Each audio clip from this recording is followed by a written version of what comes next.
G'day there, this is Dan. And Kristy.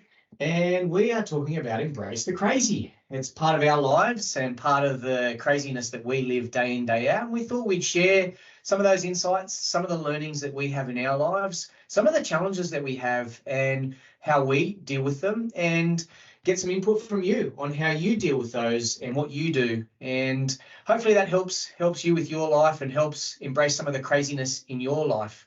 So today we're talking about prioritise yourself, which is something that as parents and as adults, we often forget. We think a lot about other people. We think about our kids. We think about our families, our jobs, and many other commitments that we have day in, day out, but we forget about ourselves.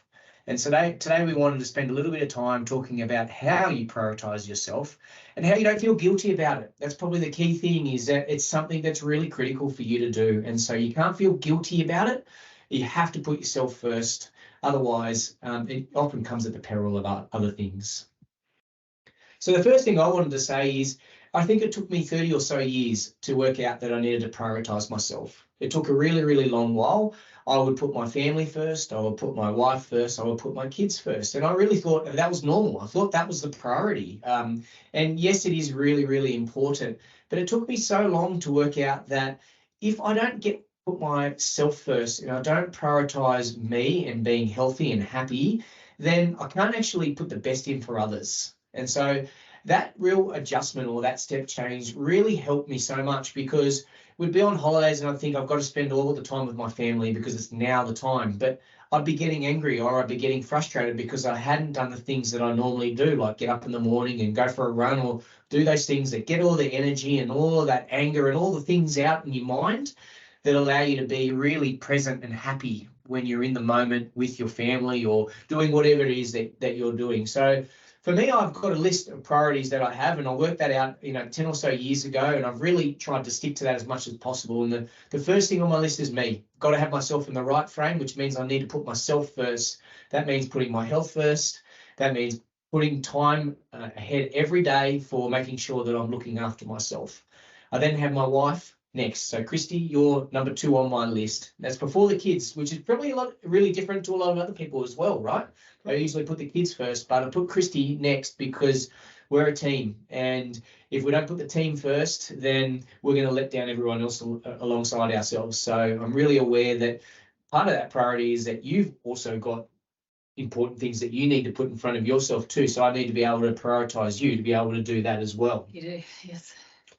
And then I've got my kids as next. So the kids are a third priority, and obviously a really high priority for us and take up a huge amount of time. And then your wider family and friends. That's for us, that's a huge network because we have a very large family. So that requires a lot of time as well. And it's really important to us, and we love that a lot. And then comes work, and then comes a number of things after that, like sporting commitments and many other things. But you start to break down that list and you might think, well, we spend a lot of time on work, and so that must be the most important. But getting your head right and getting your frame in, well, that is important, and you need money and you need that outlet in life for many people. But having yourself framed up first is the most important. Kristy, tell us a little bit about what your priorities are. Well, for a very, very, very, very long time, and it probably took me longer than you to organise the fact that I was priority 1. My kids were my priority for a very, very long time. So, and being a stay-at-home mum, I think the burden fell to me a lot, and so I felt that I needed to put all my energy into the kids. But I remember after having Emily, I looked in the mirror one day and I thought, who is this person? Who are you? And that's when I decided, no, I need to put myself first. I need to look after myself to get back to who I was. So yeah, pretty it's similar. It's pretty much the same as yours. Myself, you, the kids, family, and then everything else is how my priority list goes. But in saying that, it's not like that every single day, because sometimes life happens and something gets thrown at you and you can't, I can't spend the time that I wanted to or needed to on myself. I can't go to the gym every day because, or if I plan to do something, kids get sick or you get sick or, the car needs to be taken to the mechanic. So life happens. So I think we need to, you know, we need to have these priorities set in our mind, but we also need to be flexible. We need to say, okay, things are going to get thrown at us. That's what happens in life. And we have to be able to run with it a little bit or change how we're going to prioritize ourselves. So if you've only got a really short period of time, choosing something that is a shorter well-being exercise rather than a long one. Like if you were going to go to an hour class at the gym, but you've only got 20 minutes, jump on the treadmill or go for a walk with the dog outside instead of doing that hour-long class at the gym kind of thing. I think that embracing the crazy message for me is, and when you talk about agility and being able to prioritize and change, you've got to be so good at that. And you've got to accept sometimes it's not going to happen today. I'm not going to prioritize myself today. I'm going to prioritize other things, or the morning's not going to be like that because we've got other things, and be okay with that. I think that's taken me a really, really long time to accept. And, you know, I talked about me being a morning person and getting up early and really getting myself focused first. And I'm able to do that a lot. And that's how I do control a lot of myself being prioritized first, is by getting that done first in the day before other things come in and life changes, which, you know, people like ourselves that have changes very quickly throughout the day. But I think you also have to be okay with that. You know, it's not a one day and that's it. We're on the long run here, so we work in weeks, we work in months and years, and so sometimes you'll miss a day, or sometimes a day will change, and that's okay. You've got to be really okay with that and say, all right, we'll reframe up tomorrow. I prioritized my child today who really needed me, and we had to spend more time with them, but that was really important, and they needed that, so we had to do that today. But you've always got your frame and you've got your focus that you're really interested in and that really drives you to keep coming back to all the time. So Dan, I think what I want to talk about now is how do we individually, what is well-being and prioritising ourselves, how does that look for you? And tell us a bit about how that works for you. What things do you focus on when you have time for yourself? Yeah, so it's really a mix of things, and I find the variability is really important for me. So I've talked a little bit before about, you know, the mornings, how I like to be able to do things in the morning, but I really like to change up things a lot. I'm a person who doesn't like the same thing all the time. So one of the things that I find really helps me and really continues to excite me about waking up early and having less sleep and getting on with the day is being able to change up what I do. So I'll go for a run a couple of times a week. I'll go to the gym a couple of times a week. I'll really try and do yoga once a week. I'll try and do breathing exercises or meditation. I'd really like to change up as much as possible because for me, that gives me the right balance. So yes, I like to do a lot of sweating and a lot of physical activity. And so that's a really important part for me. But at the same time, I know that my body also needs stretching and it needs some more slow paced. I also really love walking the dog. So I really try and do that as well. Most nights I'll try and do that late. And that's sometimes, you know, the last thing in the world you want to do, but I know it's so good for me and I know it'll really set me up well for sleep. So, you know, there's some of the things I do. I'll also sometimes maybe be lucky enough to go out for once a week at lunch and do a quick session at the gym, which is also, you know, really valuable as well. And then some relaxing things. I think that's really important. So, you know, I used to like doing sports massage and get that done. Now with kids and many other commitments, that's really tricky. But whether it might be a quick sauna or something that we can do that's really low cost and can be done at speed and is really, really important for yourself in just really investing back in yourself and valuing yourself. Dan, I just want to pick up on something you said just before about you prioritize doing things for yourself over sleep. And I think I said to you the other day, our friend Ali over at Your Perfect Posture, she's a girl that I went to uni with, and she has her own business, and she put something up on Instagram the other day about how prioritizing sleep is actually more important than prioritizing exercise some days. You know, the power of sleep and the benefits you get from actually having maybe an extra hour's sleep far outweigh the benefits of exercise. How do you feel about that? I think it's something that I've learned from you a lot, and I think your friend Ali, but also something that you're very, very good at is, you know, you do prioritize it. I don't, and I haven't. And I think that's caused a lot of unhealthy habits for me. It really impacts my eating. It impacts my mood, and it's something I've been challenged with my whole life. But I think over the last few years, I've listened to you a lot more here, and I wouldn't say I'm perfect at it every day, every week, but I think I'm much better at listening to myself and sometimes saying, okay, I'm not going to go to a 5:30 class this morning, I'll go to 6:15. And it might seem minor, but it's my small steps towards trying to improve that process. I know 100% that if I go to bed early, and I use some of the strategies for going to bed in a peaceful manner, so no phones, nice and relaxed reading. I know that I have a much more high quality sleep. I know that I'll be able to wake up earlier because my sleep is better. But I am really challenged with it, and I think I'm thankful to have you by my side that helps with that a lot. But you're very good at that. How are you good at that though, with all the things around? How do you make that happen?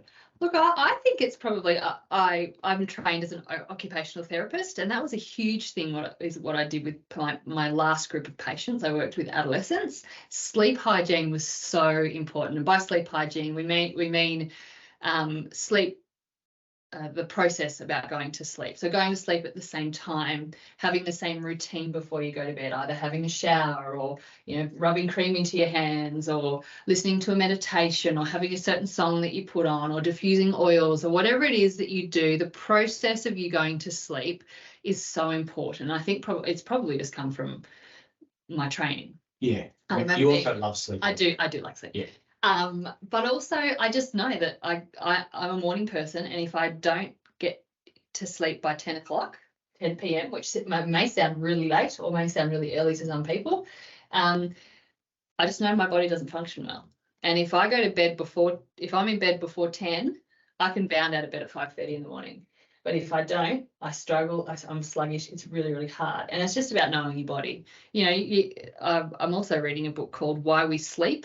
I can't remember who it's by, but always puts me to sleep because I'm just so tired by the time I get into bed. But got some really, really interesting things about why sleep is so important and regenerating your body and etc. But and knowing who you are, whether you're a night owl or morning lark, they talk about that a lot. So we both know that we're morning people. But it's interesting because you say you're a morning person, but you don't like to talk to anyone in the morning. You're not like this, hey, good morning, I'm having a great day. It's just you get up and you get stuff done. And after you've exercised and you're ready to go to work, that's when you can speak to other people. And whereas me, I wake up and I'm chit-chatty and want to have I really am a morning bird. So, but in terms of what I do to fill my cup, I join, as I said before, when our last child was small, I joined the gym for the first time in my life. I didn't think I'd like it, but I absolutely love it. And I go to the gym 4 or 5 times a week. I also get up and I do yoga every morning. If I'm not going to the gym, I do a yoga practice, and it might be as little as 15 minutes, but it's something to start my day, to stretch, to center myself. And I also do a meditation very soon after that. So I spend a lot of time, and that's only been in recent years that I've started doing the yoga and the meditation, but I find that mindfulness actually is really helpful. And of course, with my training as an OT, I've known about mindfulness for a long time, but I've only implemented it in my life recently. But also other ways I fill my cup, Dan, is friends, catching up with friends, spending time with friends. But also, I do need time by myself. It doesn't happen very often. But if I get up early before the kids, and I set myself up for the day, I know I'm going to have a good day. And I know I'm going to be less stressed. And I know I'm going to be less crabby with the kids. But sometimes, as you said, it just doesn't happen. Sometimes I want to throw my alarm clock at the wall and just go back to sleep like I wanted to do this morning. But I got up and pushed myself, and I felt so much better for it. The other thing I wanted to touch on was I'm not just a mum. I'm not just a wife. I am myself, and I'm starting to relearn who that is and how that goes. I think the other part that you touched on a bit there when you were talking about community and being with people is really think about how that fits into you prioritizing yourself, and it really helps push you a lot of times. So I know that when we talk about whether it's going to the gym, albeit you might be going by yourself, you're actually going with other people, and it really helps being in part of a community. So some people can't do that and have to do it online, but whatever makes that fit for you. But I think being able to keep yourself accountable in a group is a really good way to help push you and keep you honest with turning up and being able to do things. So I know people like running partners and gym partners and have friends and meet after for a coffee. Being able to really try and link those two things together, I've found really helps keep that momentum going. And I think one of the things for me from going to the gym perspective is doing group training is, albeit I love doing my own thing, I really like being part of a group and being able to compare myself with others. And so that really pushes me on. So I think that's a part that really helps me, really, I guess, put back into myself as well. Dan and I actually have a running competition for the last couple of years. Who can cycle the furthest in a cycle class? I'm winning. Yes, Kristy's very, very, very good at that. Although I think some of the settings must be mixing up a little bit or something. There must be something there, because we all know that I've been riding for much longer and much healthier than you at that. All right, let's talk about it as a couple. So we talked a lot about, prioritising yourself. And part of that prioritising yourself is actually being able to work together with each other and understanding that, so knowing that. The first thing I wanted to talk about was, you are very good at saying to me, you need to go for a run. You need to go down to the beach and go and do something by yourself because you're angry or you're unhappy. I can see you're frustrated, which helps me enormously because I know it, but sometimes I think, I've got to be here, or I committed to this, so I need to do it. But when I hear that, it's such a helpful reminder for me to say, okay, hang on. I'm hearing it from someone I love, who it's coming from the right place. I need to listen. I need to actually go and do it and make it happen. And that's very helpful from my perspective and what you do to help me keep prioritising myself.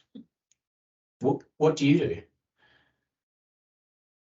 What are the things that stand out to you from a couple's perspective of helping with that as well?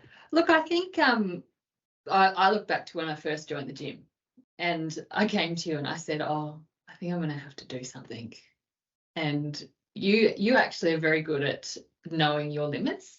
And you said to me, and you might not remember this, but you said to me, you're going to have to join a gym with a creche because you can't rely on me.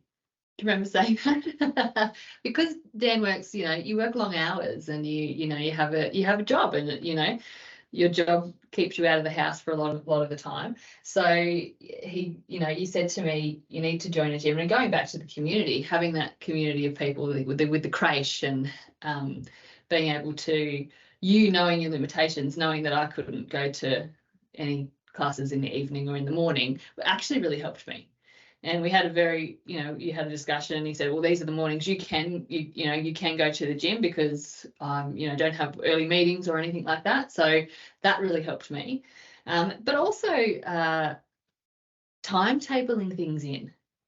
So, if you say you're going for X, Y, Z on the weekend, I can then go, okay, well, I can go to this class at this time at the gym, or I can go for a walk with my friends at this time, because that will work in with you. So I think that's really helpful. If we have it, sometimes we have to sit down and say, well, I've got this coming up and this coming up, but also flexibility of, being able to say, me saying, I've got something coming up with one of the kids, and you saying, okay, that's fine.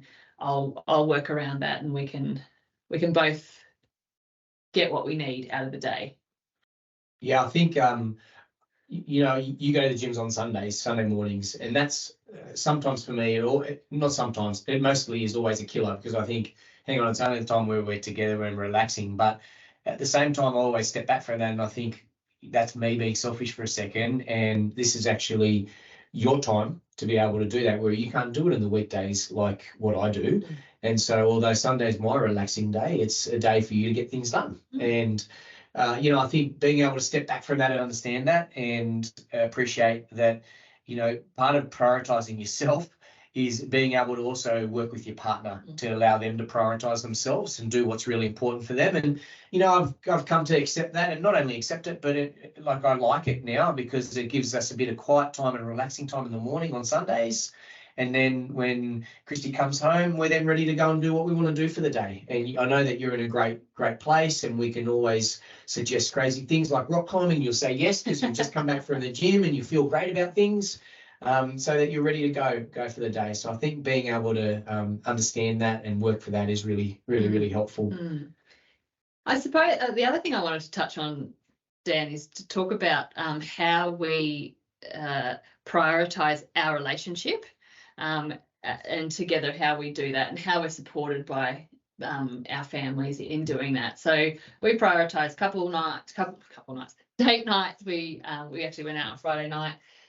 We carve out time for each other to do our own things, but we've been quite good at having weekends away, etc., to try and reconnect as a couple, just to be Dan and Kristy, not parents of children, which I think has been really, and of course that's made it easier by our kids getting older, but it's also made easier by having a good babysitter that lives close by having a really supportive family, and being able for them to just call them and say, hey, we need some help. And, because we're from such large families, we've got brothers and sisters and parents as well who are very engaged in our lives and in our kids' lives, which I think really helps.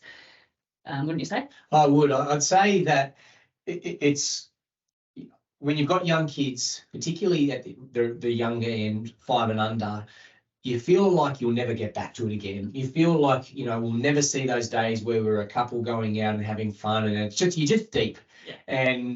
But I want to show the light. It comes back, and yes, you've got to try and squeeze it in when you can, when the kids are young, and you need to do that. But it's going to happen less. Yeah. Like, it's just the reality. Yeah. You're in deep, and you can't do that. But I think we're a great example where we've started to progress and started to build that back into our lives. Okay. And albeit we might have had quite a few years where we really were into it deep, and yes, we're fortunate. Your mum, my mum, our families in general have been incredible and always been an amazing support for us.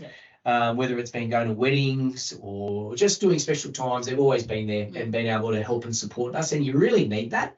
We're lucky. Lots of people don't have family around, or they live in different locations where their family's not there. But you really got to make the effort to work out. So what are you going to do? How are you going to do it? For us, we have great neighbours who have kids that are growing up and want to earn some money. So we might go out for 2 hours or 3 hours. It's really minimal. Yeah. It's really small. It doesn't cost a huge amount, and it allows us to spend some time together. Yeah. It is an investment. So you need to think of it like that. Yes, it might cost a little bit for babysitting, and it might mean you need to pay for a dinner or something like that. But it's such a great investment because you're actually with each other. You're not being nagged by 1,000 other things that are happening around you. So it's one of those things that you just really have to make happen, and you have to prioritise. Yes, the kids are there. Yes, your work's there. But remember what your priorities are. Your priorities are yourself and your partner as your starting point. If you don't have those right, then all the other things fall away. So you have to invest time in it. Yeah, I'm not even sure it's priorities. I think it's values. Our family values are very clear. We've spoken about that before. Health and well-being is really important to us, and our well-being individually, our well-being as a couple, it's all very important to us. And I think that's the main idea really, is what you value. And you might not value health and well-being. You might not value spending time with your partner, but we do. And this is our experience. So would love to hear your thoughts on that. It's also fun. Like, I think for me, I'm all about having fun, like just living a great life and really enjoying yourself. And for me, it's really nice to be able to do that. I don't know whether it maybe takes me back to a fun time in our lives where we were able to do that way more. But I really like just spending time with you, and, it being about us, where we can talk about us. We can actually plan things, talk about challenges that we have in our life. We can actually do that. So, yes, it's tricky. Sometimes it's juggling lots of things. Sometimes you're a bit scared. Gosh, the kid's going to be okay. But guess what? We've been doing it hundreds of times, and the kids have actually been better for it. They get to connect with, whether it's our neighbours or our friends or whoever's been looking after them that we trust. And they get to see them and, spend some time with them, and they get to see our kids as well, which is really important. So, again, really, that's a really important thing for us in our lives. Definitely. All right. So we talked a little bit about today, prioritising yourself. So make sure you keep yourself at the front. Always, that's the first part.